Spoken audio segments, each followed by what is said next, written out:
Hello guys, you are most welcome to our YouTube channel Nifty Baatcheet. तो start करते हैं आज का वीडियो विद स्टैंडर्ड डिस्क्लेमर कि मैं सेबी रजिस्टर्ड एडवाइजर कंसल्टेंट नहीं हूँ। अपने नॉलेज और एक्सपीरियंस के बेस पे निफ्टी के लेवल्स आपसे शेयर करता हूँ। एंड कोई भी पोजीशन मार्केट में बनाने से पहले, स्टॉक मार्केट में बनाने से पहले प्लीज़ अपने फाइनेंशियल एडवाइजर से जरूर डिस्कस कीजिएगा। तो स्टार्ट करते हैं आज का वीडियो। आज निफ्टी 75 पॉइंट गैप अप होकर के ओपन हुआ और 23,780 का हाई लगाया।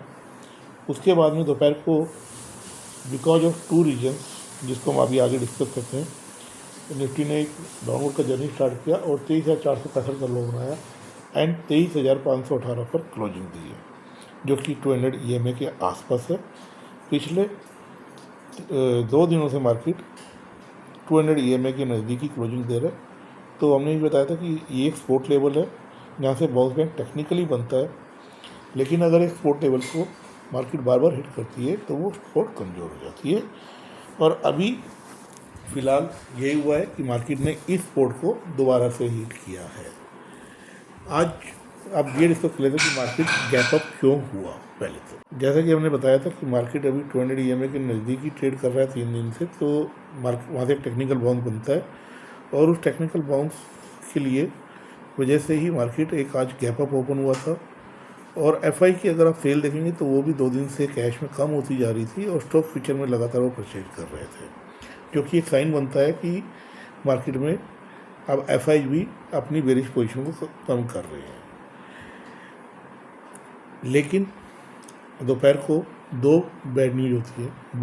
बैड न्यूज़ नंबर 1 कि मार्केट जब 23,700 के ऊपर ट्रेड कर रहा था तो कायदे के अनुसार 23,700 पे जो कॉल राइटर है वो कम होनी चाहिए, जबकि वो कॉल राइटर बढ़ रहे थे और 23,800 पे भी कॉल राइटर बढ़ रहे थे, जो कि ये साइन दिखा रहा था कि ऑपरेटर को भी कहीं ना कहीं बिलीव है कि मार्केट 23,800 के ऊपर नहीं जाएगा।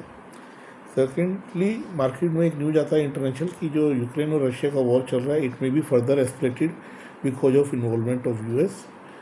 तो और वो फर्दर एस्केलेट होगा तो it may convert into the third world war, तो जो कि सभी कंट्री की इकोनॉमी के लिए एक डेंजरस साइन है। उस वजह से मार्केट ने एक रिवर्स ट्रेंड चालू किया और अगेन 200 EMA पे एक्सपोर्ट लेते हुए मार्केट ने 200 EMA के आसपास ही मार्केट को क्लोज किया, लेकिन ये सपोर्ट कमज़ोर बना हुआ है। लेकिन हम अगर बताएं, अगर ये ट्रिगर जो इंटरनेशनल ट्रिगर की बात हो रही है, ये ट्रिगर नहीं भी आता तब भी मार्केट ने आज डाउन सेकेंड हाफ में होना था। उसका रीज़न है महाराष्ट्र के इलेक्शन, क्योंकि जब मार्केट गैप अप ओपन हो गया उसके बाद में मार्केट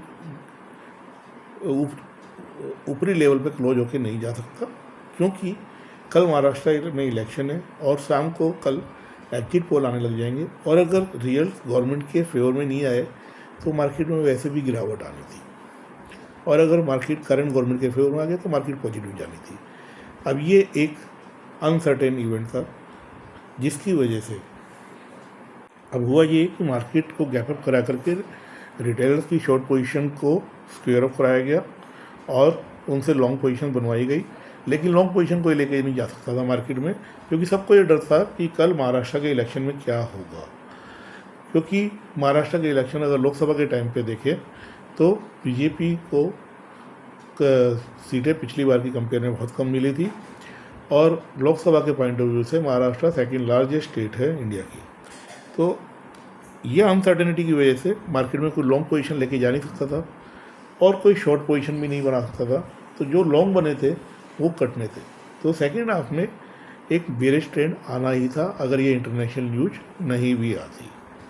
अब मार्केट परसों कैसा बिहेव करेगा, क्या वो 200 EMA को रिस्पेक्ट देते हुए टेक्निकल बाउंस लेगा या इस सपोर्ट को तोड़ेगा, ये सब कुछ डिपेंड करता है कल का महाराष्ट्र इलेक्शन के रिजल्ट का आउटकम, मतलब जो एग्जिट पोल आएगा शाम को उसके लेके, और दूसरा डिपेंड करता है जो इंटरनेशनल न्यूज़ है US और रशिया के बीच में यूक्रेन को लेकर के। उसके बाद ही क्लैरिटी हो पाएगी कि मार्केट परसों कहाँ जाएगा। उससे पहले इसके बारे में कुछ नहीं कहा था, बिकॉज 200 EMA जो है एक डाइसी जोन होता है जहाँ पे मार्केट सपोर्ट भी ले सकती है और मार्केट इसको तोड़ती है तो फिर बहुत बेरिश जोन में जा सकती है। आप देख लेते हैं कि FI ने अपनी पोजीशंस क्या बनाई है आज मार्केट के अंदर। FI ने 3,411 करोड़ का माल कैश में बेचा और इंडेक्स फ्यूचर में उन्होंने 1983 करोड़ की बाइंग करी और स्टॉक फ्यूचर में 5175 करोड़ की बाइंग करी।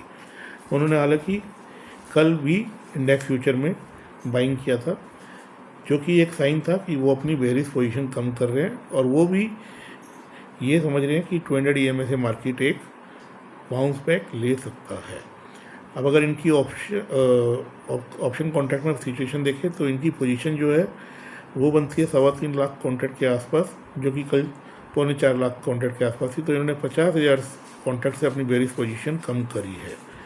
और यही चीज़ अगर HNI में देखते हैं तो HNI ने अपनी पोजीशन 20,000 कॉन्ट्रैक्ट से बढ़ाई है बेरिश पोजीशन। और अगर अब यूरोप का मार्केट देखते हैं तो यूरोप में सारे मार्केट्स नेगेटिव में ट्रेड कर रहे हैं, जैसे FTSE, DAX, CAC, ये सब नेगेटिव जोन में ट्रेड कर रहे हैं। FTSE 24 पॉइंट है, DAX 183 पॉइंट है, CAC 72 पॉइंट है और स्टॉक्स 3.28 पॉइंट नेगेटिवली ट्रेड कर रहा है। अब एक बार यूएस पे नज़र और मार लेते हैं कि यूएस की मार्केट कैसे ट्रेड कर रही है। यूएस में डॉ जोन 160 पॉइंट नेगेटिव ट्रेड कर रहा है, नैस्डैक 73 पॉइंट पॉजिटिवली ट्रेड कर रहा है और नैस्डैक कल भी प्लस में था। और इसी वजह से आज IT सेक्टर हमारे यहाँ चला हुआ था और हमारी मार्केट को सपोर्ट करने वाले दो ही सेक्टर थे आज, निफ्टी बैंक और IT। इन दोनों की वजह से निफ्टी में एक रैली आई हुई थी, क्योंकि आज फिन निफ्टी का लास्ट डे था। अब इसके बाद फिन निफ्टी की वीकली एक्सपायरी बंद हो गई है। अब एक बार वर्ल्ड मार्केट के स्टॉक फ्यूचर्स को देख लेते हैं। तो वर्ल्ड मार्केट के स्टॉक फ्यूचर्स को देखते हुए साफ दिख रहा है कि यूएस डॉ जोन माइनस में है, लेकिन नैस्डैक हल्का सा पॉजिटिव है 31 पॉइंट से। DAX, CAC, FTSE सभी नेगेटिव में ट्रेड कर रहे हैं।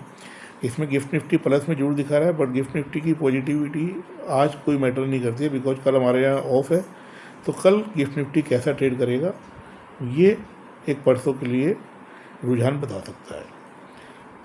अब एक बारी ऑप्शन चेन पे देख लेते हैं कि ओपन इंटरेस्ट की पोजीशन क्या है। ओपन इंटरेस्ट में अगर हम देखते हैं तो नेट पुट राइटर जो है 23,300 पे ज़्यादा है और नेट कॉल राइटर 23,600 पे ज़्यादा है। तो ये बताता है कि जो लोअर और अपर रेंज है वो 23,300 से लेकर 23,600 के बीच की है, कि अगर मार्केट रेंज बाउंड ट्रेड करता है तो 23,300 से 23,600 के बीच में ट्रेड करेगा।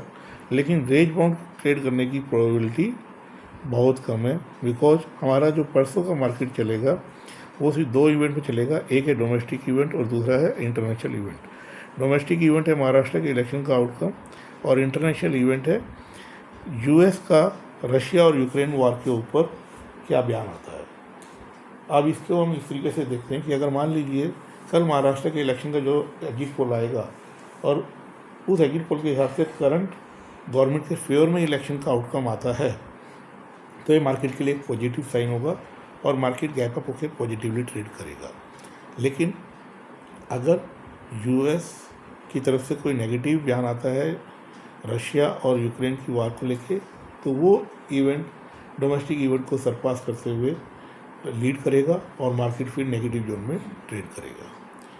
और अगर मान लीजिए महाराष्ट्र के इलेक्शन का आउटकम करंट गवर्नमेंट के फेवर में नहीं आता है तो मार्केट नेगेटिवली ही ट्रेड करेगा, भले बाहर से नेगेटिव न्यूज आए या ना आए।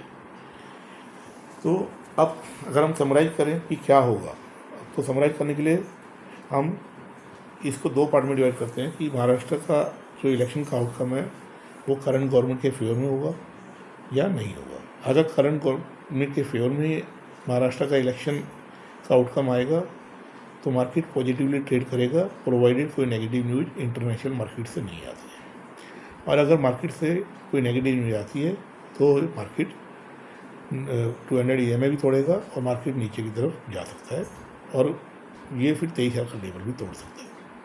और अगर मान लीजिए मार्केट जो रिजल्ट है महाराष्ट्र का वो करंट गवर्नमेंट के फेवर में है नहीं आता है तो मार्केट नेगेटिवली ट्रेड करेगा और भले बाहर से कोई नेगेटिव न्यूज़ आया ना आए। और अगर नेगेटिव इंटरनेशनल न्यूज़ भी आ गई तो वो सोने पे सुहागा का काम करेगी और मार्केट 22,000 का लेवल और 23,000 का लेवल तोड़ के 22,000 के अंदर ट्रेड करेगा, जो कि रेंज होगी 22,400 से 22,800 के बीच में।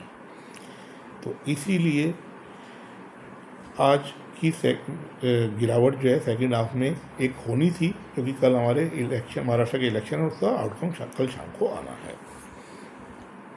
परसों के लिए कौन से लेवल्स निफ्टी में काम करेंगे, इसको लेके हम रात को एक वीडियो बनाएंगे, क्योंकि कल रात तक यूएस और यूके के मार्केट कैसे ट्रेड कर रहे हैं ये भी क्लियर हो जाएगा, और कोई इंटरनेशनल न्यूज नेगेटिव है कि नहीं है, और महाराष्ट्र के इलेक्शन का एग्जिट पोल भी क्लियर हो जाएगा।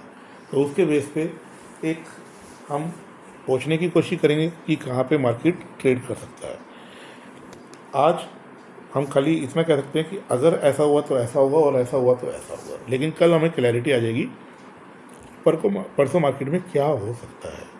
तो कल जो हम वीडियो बनाएंगे प्लीज़ वो देखना ना भूलिएगा, और अगर ये वीडियो पसंद आया हो तो प्लीज़ लाइक कीजिए और प्लीज़ हमारे चैनल को सब्सक्राइब कीजिए। Thank you very much.